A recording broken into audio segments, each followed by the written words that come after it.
Dalam Bapa dan Putra dan Roh Kudus. Amin. Allah Bapa di surga, kami ucap syukur dan terima kasih bahwa Putramu mengajarkan kepada kami doa yang sangat luar biasa, doa Bapa kami. Mungkin doa satu-satunya yang diajarkan Yesus kepada para murid. Bantu kami ya Bapa, supaya kami bisa tidak hanya secara rutin mendoakan doa Bapa kami, tapi mengalami, merasakan, dan menghayatinya sebagai bagian hidup kami, bahwa Engkau sangat mencintai kami. Terpujilah nama-Mu kini dan sepanjang segala masa. Amin. Para saudaraku terkasih dalam Kristus, hari ini Yesus mengajarkan kepada kita doa yang mungkin satu-satunya doa yang Yesus ajarkan kepada para murid. Setelah Yesus berdoa sendirian dalam kesunyian dan kesepian. Dan setelah ditanyakan oleh para murid juga untuk Yesus mengajarkan atau setelah para murid melihat Yohanes mengajarkan doa kepada para pengikutnya, lalu Yesus mengajarkan doa yang setiap hari, setiap saat kita doakan. Doa Bapa kami. Saudara, saya tidak akan perlu panjang lebar menguraikan doa Bapa kami ini. Tapi baiklah kalau kita mulai menyadari isi dari doa tersebut. Bapa kami, Allah disebut sebagai Bapa. Allah yang penuh pengasih dan penyayang. Allah yang penuh hati di situ. Ya. Dan ingin supaya kita selamat, ingin supaya kita merdeka, ingin supaya kita bebas. Dan itulah hati Allah. Tidak ingin satu orang manusia pun binasa. Dan itu bisa kita lihat dalam bacaan pertama hari ini, bagaimana Yunus yang setelah menobatkan orang Ninive menjadi marah, menjadi kesal. Karena justru orang-orang Ninive bertobat. Aneh sekali kan? Orang tidak suka bahwa orang lain baik. Orang tidak suka bahwa orang lain sungguh-sungguh menjadi lebih baik. Tetapi Allah justru dikatakan bahwa Allah penyayang dan pengasih. Kenapa engkau sedih? Dan pertobatan orang lain bukan karena usahaku manusia. Ya, tapi justru karena Allah.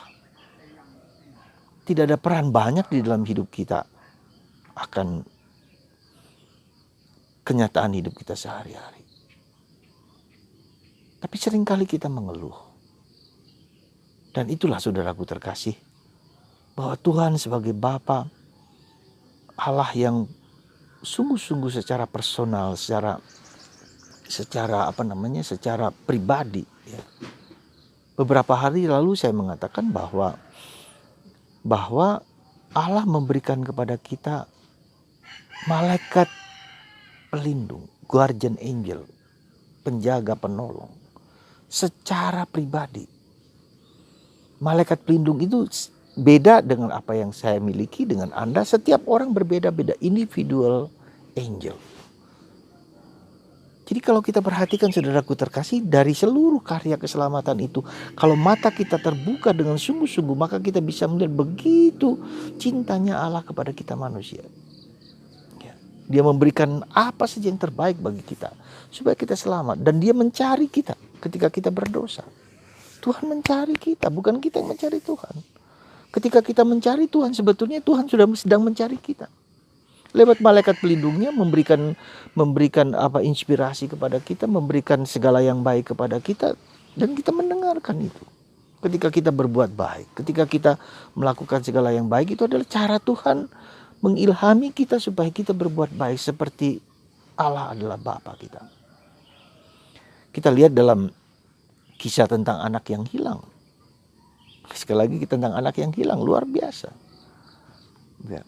Allah tidak menghukum, tidak menghakimi, tidak memukul, melecehkan, membuang, menjual, apapun juga tidak. Tapi dia justru dengan merangkul, memeluk, memberikan mantel, memberikan cincin. Coba bayangkan.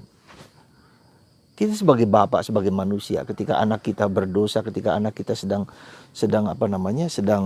mengalami kesulitan, kita bisa syukurlah gitu kan kalau kita sebagai manusia.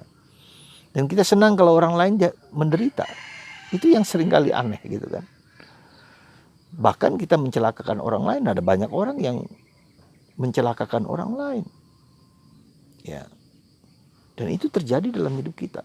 Dan cara Tuhan itu luar biasa, sungguh luar biasa. Tak terduga dan tak terkira. Saya katakan ada YouTube yang lalu tentang Roni Patinasarani, seorang pemain sepak bola terkenal dan seorang pelatih terkenal. Tidak tahu bahwa anaknya menjadi pecandu narkoba selama 9 tahun. Kalau sudah menyandu, semua barang-barang keluarganya itu dijual. Sampai meninggal bapaknya pun anak itu masih nyandu. Tapi tahukah Anda? Dia sekarang bertobat. Bahkan menjadi calon pendeta. Tuhan mengubah orang gitu loh. Saya seringkali kagum bagaimana cara Tuhan itu ya, mengubah orang, mengubah hidup kita. Dan itulah yang menjadi hati Allah. Sekali lagi, tak ada satu batin pun dari Allah bahwa manusia binasa. Seandainya kita mengerti rahasia Allah yang begitu luar biasa ini, maka kita sungguh-sungguh bersyukur, berterima kasih. Dia mencari kita, dia merangkul kita, dia sabar dengan kita. Maka ketika Yunus kemudian marah-marah kepada Tuhan, kesal kepada Tuhan, loh Yunus, orang bertobat itu apakah karena kamu? Tidak. Kamu hanya mewartakan kabar gembira, selesai. Mereka bertobat atau tidak bertobat itu urusan Allah. Pohon sekarang hidup besok mati itu bukan kamu. Kamu tidak bisa punya kuasa atas pohon itu. Atas hidup kita tidak punya kuasa. Saudara, semoga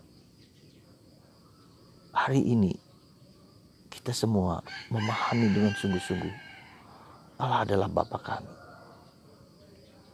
Dan yang kedua, saudaraku terkasih, seringkali relasi kita dengan Allah sebagai Bapa sangat berkaitan erat dengan relasiku dengan Bapakku. Ketika relasiku dengan Bapakku tidak terlalu baik, ya, dingin, kaku, atau saya pernah dipukul Bapak dengan kasar terhadap saya, ya, itu mempengaruhi relasi menyebut Allah sebagai Bapa, itu terpengaruh. Ya. Tapi ketika relasi saya dengan bapak dan ibu menjadi baik, maka relasi saya dengan bapak dan ibu juga sangat baik. Dengan Allah juga baik, sebagai bapak, sebagai ibu, penuh cinta kasih. Coba Anda perhatikan, Anda rasakan saja. Jadi ketika Anda berdoa lalu rasanya dingin kepada Allah sebagai bapak, itu kaitannya dengan pengalaman kemanusiaan kita dengan orang tua kita. Jadi hati-hati bapak-bapak dan ibu-ibu terhadap anak Anda, ya. Sejauh mana Anda juga punya relasi yang baik dengan anak-anak itu. Dan itu mempengaruhi pengalaman psikologis anak dengan orang tua, itu sangat mempengaruhi pengalaman anak dengan Allah. Mari saudaraku terkasih, kita sendiri coba melihat Santa Teresa dari kanak-kanak Yesus. Pada suatu saat dia sedang berada di kamar, sedang menyulam begitu, ya. Lalu ada teman-temannya yang ngetuk pintu, tetapi juga mungkin langsung masuk ke kamar itu. Lalu teman itu heran dan kagum. Loh, Teres, kenapa? Kenapa tadi kamu tersenyum sendiri, kamu seperti sukacita yang mendalam sekali dengan itu? Teresia bilang begini, kamu tahu nggak? Allah itu adalah Bapa yang penuh kasih, penuh sayang, nggak akan menghukumku kalau aku bersalah sekalipun. Dan itu saya bayangkan Allah adalah Bapakku. Karena aku begitu dekat dengan Bapakku. Aku disebut princess oleh Bapakku. Aku disebut nama yang begitu dia sayangi sebagai anak bungsu. Dan pengalaman itulah yang kurasakan dengan Allah sebagai Bapa. Saudara. Sekali lagi mari kita mohon rahmat supaya pengalaman kita dengan Allah sebagai Bapa menguatkan kita, meneguhkan kita, mendorong kita untuk selalu mendoakan doa Bapa kami dengan sungguh-sungguh, dengan penuh kasih sayang, dengan penuh kedalaman. Bapa kami yang ada di surga. Seperti pengalaman Santa Teresa dari kanan anak Yesus. Dan Bapa mencintai Anda, mengasihi Anda sebagaimana Anda ada apa adanya. Seperti Bapa kepada Yunus, Teresa, kepada siapapun. Cinta Allah kepada manusia sangat personal. Dia ingin memiliki relasi personal dengannya, kita dengan dia. Tuhan memberkati Anda semua, mengasihi Anda dan meneguhkan Anda selalu dalam hidup Anda masing-masing. Setiap hari, setiap saat. Bapa di surga penuh kasih sayang. Berkat Tuhan atas Anda semua dalam nama Bapa dan Putra dan Roh